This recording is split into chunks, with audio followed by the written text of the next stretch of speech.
Hello and welcome to the big picture.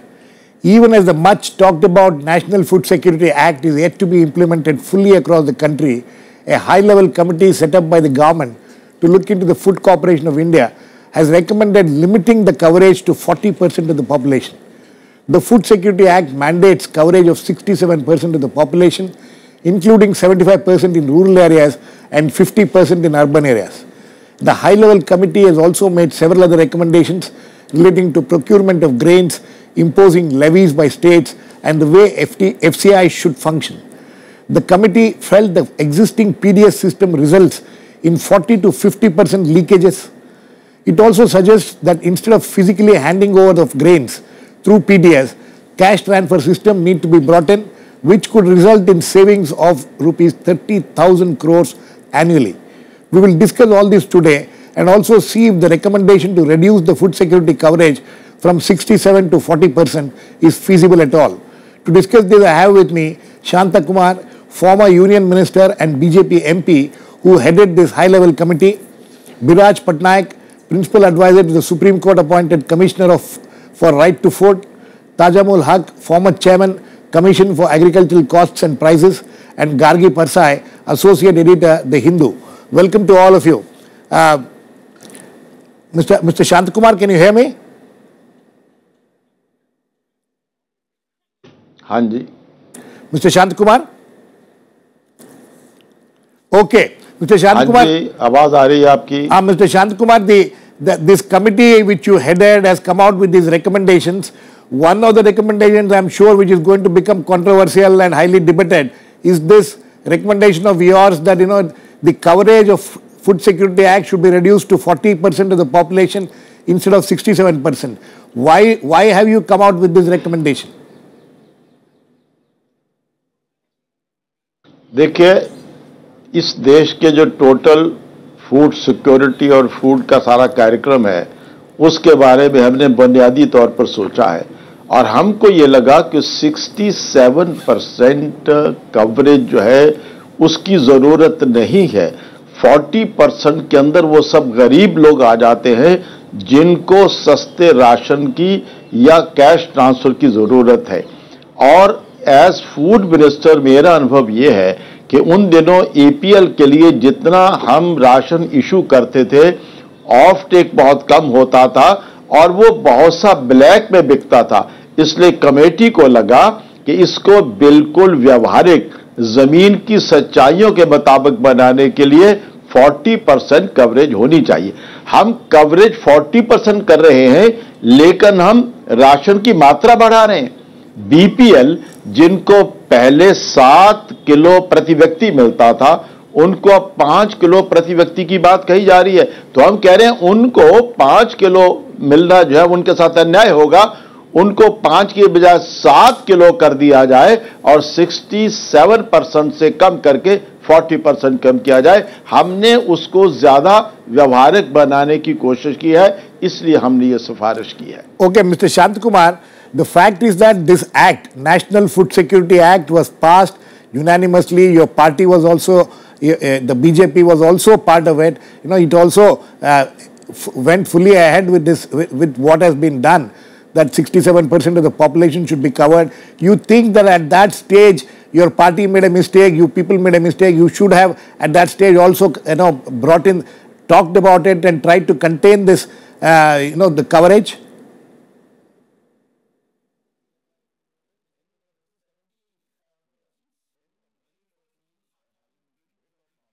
Mr. Shantha Kumar, can you hear me? हाँ जी, अब आवाज आ रही है. हाँ, Mr. Shantha Kumar, I asked you, this National Food Security Act has been passed by the Parliament. Your party was also a party to it. The BJP was also party to it. You think it was a mistake, extending this to 67% of the population? नहीं, देखिए, हम देश की परिस्थिति के मुताबिक कभी भी फिर से किसी बात पर विचार कर सकते हैं. कमेटी ने जब इस पर विचार किया तो हमको लगा कि ये कवरेज ज्यादा है. वैसे मैं आपको बता दूं, जब ये पास हो रहा था तब भी इस किस्म का विचार आया था, लेकिन वो चुनाव के पहले का समय था, जल्दबाजी में उस पर गहरा विचार नहीं हो सका. मुझे लगता है कि हमारा सुझाव बिल्कुल व्यवहारिक देश की परिस्थितियों के मुताबिक है। Okay. Biraj, would you agree with him that, do you think that there is need for a relook? No, I think this is complete foolishness. Firstly, this was not the mandate of the committee. The committee's mandate was to look at the restructuring of FCI. They have overtaken their brief and arbitrarily decided, why 40%, why not 41%, why not 42%, number one. Number two, I would like to refresh Mr. Shantha Kumar's memory. He should read the letter that the then Chief Minister of Gujarat, Shri Narendra Modi, wrote to the Prime Minister of India, saying that the coverage of 67% should be enhanced. Narendra Modi, who is now the Prime Minister, wrote to as Chief Minister, said the coverage should be enhanced. Sushma Swaraj, who was the leader of the opposition in the Rajya Sabha, made an impassioned appeal, saying that this is not enough, you must enhance the coverage. Prakash Javadekar spoke very favorably in enhancing the coverage, introduced a series of amendments. Mr. Arun Jaitley, who spoke in the Lok Sabha, made a series of appeals saying that this coverage is low, you cannot go by the poverty line, you must increase it. Now today suddenly Mr. Shantha Kumar and his committee has discovered that all their senior leaders were foolish, that they have made a mistake, that they agreed to this and supported it without knowing anything, that Mr. Narendra Modi, who wrote this very detailed letter citing nothing less than the ICMR norms, the Indian Council of Medical Research norms, saying why the coverage is low, why the quantity must be enhanced. Suddenly they have all rediscovered this. Number one. Let me get him. Mr. Shantha Kumar, how will you react to this? How did your committee come to this, percentage, 40%? What was the basis on which this 40% was arrived at? देखिए, अगर हमने अपनी सोच को full stop नहीं लगा दिया तो देश के हित में कोई भी बात हम कभी भी सोच सकते हैं, फिर से विचार कर सकते हैं। और एक फूड मिनिस्टर के तौर पर जो मेरा तजर्बा था, तो मुझे ये लगता है कि आज अंत्योदय योजना में जिन परिवारों को हमने रखा है, बिलो पॉवर्टी लाइन के योजना में जिन परिवारों को रखता है, वो सब लोग उस घेरे में आते हैं जिनको सस्ते राशन की आवश्यकता है। तो ये सोचकर हमको जो ठीक लगा वो हमने रेकमेंड किया है। इसको मानना ना मानना ये तो सरकार उस पर विचार करेगी। Okay, 40%. So you are saying that 40% is the BPL. The population of BPL in country is about 40%. So this 40% needs to be taken care of. Girish, the Act actually abolished BPL and APL. I know. There is no BPL, APL in the country. Obviously, the committee is recommending that we go back to the old system of BPL. Mr. Tajamul, you think that's a good idea? I think, as I can understand, the whole thing has been guided. BPL ko. Yes, sir. No. 1 second. Yes, Mr. Shantha Kumar, you wanted to say something? नहीं, मुझे इतना ही कहना है कि BPL का selection जो पहले हुआ था वो काफी हद तक ठीक था और बीपीएल को 7 किलो प्रति व्यक्ति प्रति मास दिया जाता था, उसको कम करना ये हमको ठीक नहीं लगा। ओके। तो हमने अगर 67% से 40% की बात की है तो हमने 5 किलो से 7 किलो करने की भी बात कही है और उसमें उद्देश्य यह है कि जो सचमुच गरीब है, जिनको जरूरत है, उनको पूरे का पूरा मिलना चाहिए और जिनको जरूरत नहीं है उनको नहीं मिलना चाहिए। यही इस सारी बात के पीछे हमारा मकसद सिर्फ यही है। ओके, यस मिस्टर हक। Yes, as I can understand after reading this, at least the summary of the report, the whole thing has been guided or driven by the need to reduce food subsidy. Right. And now they say they will save about rupees 30,000 crores in a year if they go for this kind of a strategy. And what they are saying to do, how they do it is, first of all, by reducing the number of beneficiaries from, say, 67% to 40%. Secondly, cash transfer. Cash transfer, this is second. And third is, also they will reduce the open-ended procurement kind of thing, the way they are trying to restructure, like giving the responsibility to the state governments at the in the developed states, the surplus states, and FCI will concentrate only in the standard states and things like that. And fourth is also increasing the issue prices and linking it with MSP. Yes. So 50% of the MSP, and that will increase the issue prices substantially. say in the case of rice, say for instance, if the MSP is say 1200, your just a statewide conversion price will be about 1700 or 1800 rupees. And 800 to 900 will be 50% of the MSP that way. So, I mean, do you think that, poor people can afford, even if it is 40% or, 30% people or even 50% of the population, the way they live currently? Certainly not. This is a very, very impractical kind of suggestions, the way they have thought. And fourthly, they say they will also try to improve infrastructure, FCI, particularly in this terms. Exactly. That is a good thing. This whole committee was set up to restructure or, recommend restructure. That is not there. Then second thing is, we also see, suddenly they talk more about, giving direct fertilizer subsidy to the farmers, which is again an impractical kind of thing for various reasons. I said about 20% of the farmers who are tenants, they will not be able to access it because they are all overall kind of, tenants. Arrangements. And even in the case of farmers in many regions, I mean, the small and marginal farmers, not for that matter, even large farmers, they don't have a record in their names. Right. So there are serious limitations. There are serious limitations. Gargi, this committee's recommendations, one of the major things, of course, is that, reduction of this coverage of the coverage, but, there are also very interesting recommendations. Yeah. I think we are moving very fast and very strongly towards privatization and free market trade. Government wants to really come out of distribution of food grains. This move was there was talk about this kind of a thing even during UPA time. Right. But they were more social welfare oriented, and the recommendations went from 90% to 75%, and then they put a cap at 60%. Another thing this report is saying is reduce the percentage given to artiyas, the middlemen. Right. Which should be, it is at present between 2% to 14.5%. They want it to be reduced to 2% to 4%. 3 or 4%. How will that be taken is yet to be seen. They want for Food Corporation of India's employee ratio to be reduced. Right. On one hand, we are I don't know, they have a huge contract system. But on one hand, we are talking about generating employment and doing all kinds of things. On the other hand, we are talking about this unbundling of FCI. Huge silos to be made, which of course will pave way for big private people to come into the picture. They're talking of even central and state government warehousing organizations. Yes, but they are talking about 5 to 6 states to procure and sign an MOU with FCI and procure and for the surplus states to give to deficit states. There have been occasions in the past, if you remember, when during some kind of a discontentment, farmers of Punjab, we should have a far-sighted look for everything.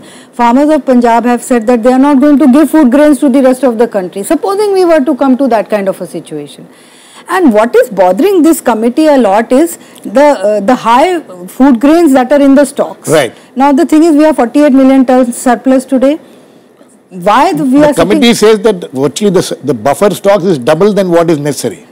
It's not. Before this we had Mr. Sharad Pawar, who was the agriculture minister, and he was the one who was, he and the other people, they were holding these stocks because you had the food bill coming when you had a commitment to keep. Now this is a different matter that the states have not implemented the food bill, and we are not giving probably food grains under that kind of a dispensation. So there are many things in this thing which I feel are very short-sighted, and which this report is moving and catering to a certain purpose. Let me get Mr. Shantha Kumar. Is there a purpose behind this committee's report? Is it that at the end of the day, privatization, dismantling the PDS system, is that the intention and the motive behind this committee's report? As Gargi feels. नहीं, ऐसा नहीं है. हमने food corporation के काम के बारे में जब सोचा तो जो काम आउटसोर्स किया जा सकता है उसको आउटसोर्स करने की बात की है.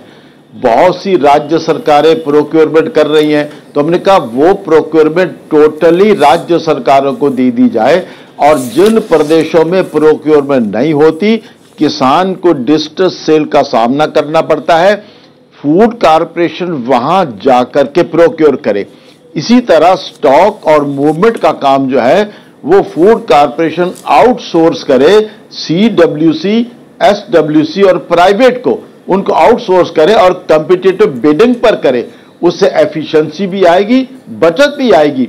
और हम ये भी समझते हैं कि फूड ग्रेन के सारे कारोबार में टोटल सरकारीकरण करना किसी भी ढंग से ठीक नहीं है। प्राइवेट सेक्टर का रोल भी रहना चाहिए।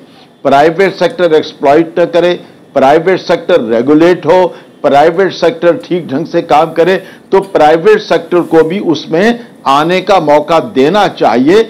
इस प्रकार की बात कमेटी के सामने थी। Biraj? Girish, I think this report is a classic example of. No, but 1 second before you proceed. The fact of the matter is there is this the report talks about 40 to 50% leakages in the PDS system.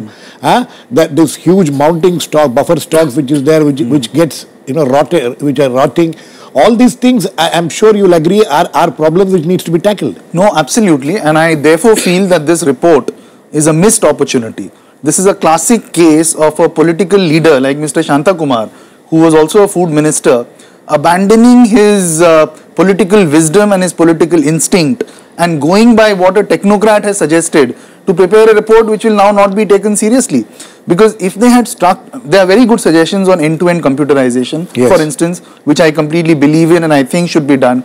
There are very good suggestions on the nature of the restructuring. I also believe that there should be a greater push and impetus for decentralized procurement, and system should be worked out for that. But now all this report will be remembered for is that they have reduced this coverage to 40% based on a completely fictional assessment. Now look at how bad the economics is. Why are you saying it's fictional? Because you see, what was the BPL? There has been enough debate and discussion in this country about the quantum of BPM in this BPL people in this country, and at some point of time it was abandoned. Those BPL APL was abandoned. But don't you agree that the below poverty line people is roughly around 40%? No, but that is not true. It depends on how you define poverty. The BJP is doing a self goal, because if you take 40%, it is the same poverty line that they had criticized. When Montek Singh Ahluwalia said 40%, the BJP did dharnas across the country saying that you are trivializing the poor because it is 26 rupees and 32 rupees, and we were also there on the streets with them. Today, the Shantha Kumar committee has brought it back to the days of what the poverty line was when Montek Singh Ahluwalia was there. 1 second, let us get Mr. Shantha Kumar. How would you react to this?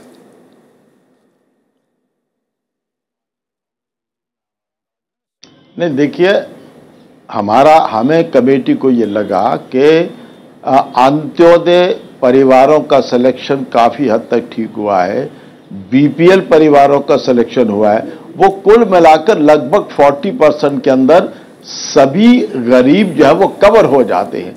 इसलिए हमने उसको कहा था कि ज्यादा बोझ ना पड़े और उसका दुरुपयोग ना हो, क्योंकि एपीएल का पहले भी उपयोग नहीं होता था, दुरुपयोग होता था। इसलिए ये सोचकर हमने ये बात कही है, और हमने 67% से 40% करने के अलावा भी कमेटी में और बड़ी इंपॉर्टेंट बातें हम कही हैं। एकदम हम चाहते हैं कि मीडिया हमारी उनकी सिफारिशों पर भी विचार करे। No, exactly, sir. I want to tackle the other some of the important issues which Biraj, in all fairness, Mr. Shantha Kumar, as a member of this as heading the high-level committee, he can differ from his party. Maybe he is different from his party's view when he is come out with this. Differing from a party's view is different from taking an ideological line on behalf of certain vested interests who were on this committee, who have pursued the agenda of privatization relentlessly, like Ashok Gulati. People who have pursued, and I think, let me refresh Mr. Shantha Kumar's memory. He is of a generation which is earlier than mine, and if he, and I'm sure he has watched a lot of Bollywood films in his days. In every Bollywood film of his generation, the villain was always the grain hoarder, if you remember. Yes. When you had a totally privatized system, who were the villains? Now, it's good to say that we will regulate the private sector. What is the experience of regulation in this country? A government that cannot regulate its own employees cannot regulate anybody else. You see, this model of moving from self-reliance to reliance is only about crony capitalism. It's not about regulation. So I don't think it's going to work. But those are very strong, Mr. Tajamul Haque. The question is that, as Mr. Shantha Kumar pointed out, there are several other recommendations in this, which are important recommendations. One of them, he talks about how the fact is the FCI has failed in its objectives. That's what the committee says. Would you agree with that? That is true. Largely, there are problems with the FCI for various regions. Right. There is storage capacity was low in the eastern regions and other places. They could not go for larger scale procurement, basically because of the shortage of storage facility. This is one. Secondly, of course, the state government's involvement also was very minimal. They did not take much interest, but the states where interest was there, like in Chhattisgarh, they did exceedingly well, in both in terms of procurement and also in terms of distribution. Right. So those are the lessons that they should have learned. And then one of the recommendations, as Mr. Biraj also said, that end-to-end computerization. Right. If you do it, actually the Chhattisgarh success story is basically computerization, digitization of the whole chains, like from where it goes and how it is distributed and all that. And once you do that, plus you need to bring about some kind of institutional reform at the local level, like involving the SHG groups of women and not involving private dealers in the PDS. These two things will do a big trick. And then local level decentralized governance. Those 2-3 things, I think they should have gone for that instead of talking about. They have gone. I mean, they have obviously mentioned that and talking about it. Yeah, no, but then again, as I said, there are other problems. Problems is in the sense, first of all, if you want to go to the eastern states, first of all, you have to develop local level infrastructure for godowns and things like that. That has not been there. Second thing is that, again, the institutional reforms, they are not talking about institutional reforms. They are going for privatization. They are not talking of involving cooperatives and SHG groups of women, which did the trick in Chhattisgarh and Tamil Nadu. So I think those lessons are very important. That's very important point. That's a very important point you have made. I think I'm sure all the other panelists will agree with that. Gargi, the question. One of the recommendations they say that eligible households, as far as who is going to become under that 40%, will have to be should be decided by the state. You think that's a good suggestion? This is a very elusive thing about eligible households. It has been changing and varying. Since the food grains since the PDS was targeted, and then TPDS came in, and then you had a very silly criteria of people who had a income of 11,000 only per year. Only they were eligible. Then coming to the food security bill, now the criteria was set by Planning Commission. We all know that. Yes. And it was given to states. The percentage cap was put by the Planning Commission. It was given to states. States were asked to fit in their poor within that criteria. Right. And that when Mr. Shantha Kumarji says that 40% states should decide the 40% poor, it is not that simple. It's not that hard and fast rule. You have, there were so many agitations for single women, destitutes, people who might slip from that middle class, who are just below above the poverty line. The BPL population. There are so many categories which are left uncovered because now you have this Aadhaar and you must prove. There are so many jhuggiwalas, there are so many slum dwellers, the urban population people who are left out of that. And all this is left to the state governments. The center decides, and then it's left to the states coming. Now again, there is this kind of a cap that has come in. 40% poor, you try and fit in your poor within this 40% population. We don't know how they have arrived at a figure of 40%. First, the figure of poverty also has varied, 37 to, it even came down to 16 by Planning Commission once, if you remember, at some point. But from that, this will vary from state to state. Yes. Several states, it can be 70%. In some cases, it will be 10%. Absolutely. Mr. Shantha Kumar, considering that there are already so many variations between states, you think this common criteria can work? One. Second thing is you think that, we were running out of time, so I want you're saying that the FCI should enter into agreements with states before every season. You think this is something which can work? And why did your committee think that this is necessary?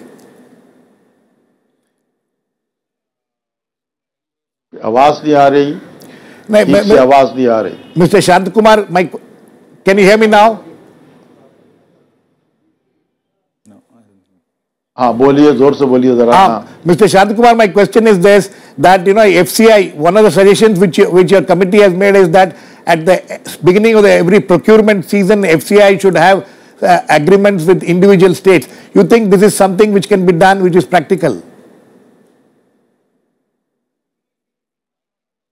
नहीं, उसमें उद्देश्य यह है कि जिन प्रदेशों को procurement का काम पूरी तरह से सौंपा जाएगा, प्रोक्योरमेंट से पहले उनके साथ एफसीआई एक मेमो ऑफ अंडरस्टैंडिंग करे कि उनको किस प्रकार से प्रोक्योरमेंट करनी है उसमें उनका कितना दायित्व होगा, क्या होगा, सरप्लस किस ढंग से वो देंगे। ये बहुत सी राज्य सरकारों ने डिमांड की थी कि अगर हमको प्रोक्योरमेंट करनी है तो हमारे साथ एक एमओयू करना होगा। उस बात को ध्यान में रख करके हमने रिकमेंड किया है ताकि प्रोक्योरमेंट सार्थक हो, बढ़िया हो, ठीक हो और प्रोक्योरमेंट के बारे में राज्य सरकार और एफसीआई के बीच में किसी किस्म का बाद में कोई विवाद ना उठे। Okay. Very quickly, both of you, I want you to react to that. And no, I think, look, these are the mechanics. The problem is, what is the overall direction? Now, you may have an MOU, may not have an MOU. When the overall direction is privatization, when Mr. Shantha Kumar, who had a golden opportunity to recommend good things for the FCI, has deliberately chosen to play the role of the planning commission and give a figure that Montek Singh Ahluwalia had given, which was not in his mandate. Okay. This report is not going to go anywhere. Very quickly, Gargi. I would like to 30 seconds. I would like to ask this committee and this government whether it is committed to food security of the country or not, or does it feel that only 40% population? There is a demand for universalization of the PDS. I think the government should look at that instead of just going for 40%. Okay. Yes, sir. Very quickly. Quickly, only one sentence. It is the same set of people who misguided the previous government. They are misguiding the present government, unfortunately. I think on that note we need to end. Obviously, this is a controversial report which, of course, will need to be debated. I am sure Mr. Shantha Kumar also agrees that these recommendations are not final. They will have to be debated. Hopefully, the government will take note of all the suggestions which have come up in this discussion and in future discussions. Thanks to all my guests, Mr. Shantha Kumar, Tajamul, Haque, Biraj, Patnaik and Gargi, Parsai. Please keep watching. We'll come back with another issue, big picture, same time tomorrow.